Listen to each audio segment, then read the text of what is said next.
kind of like things I look at. Yeah, your roller is out down here. Yeah.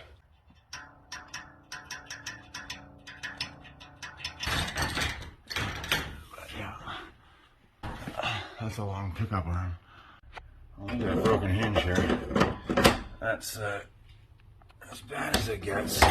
That's what caused the bending of the track back there.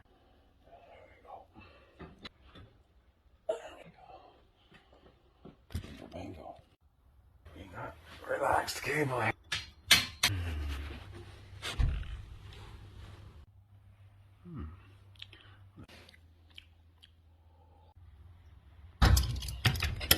Squeeze this over here. So, pull that out. There we go. Let's take that off.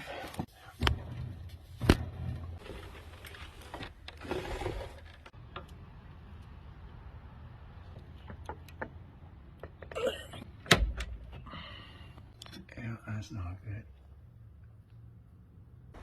Well, there we go.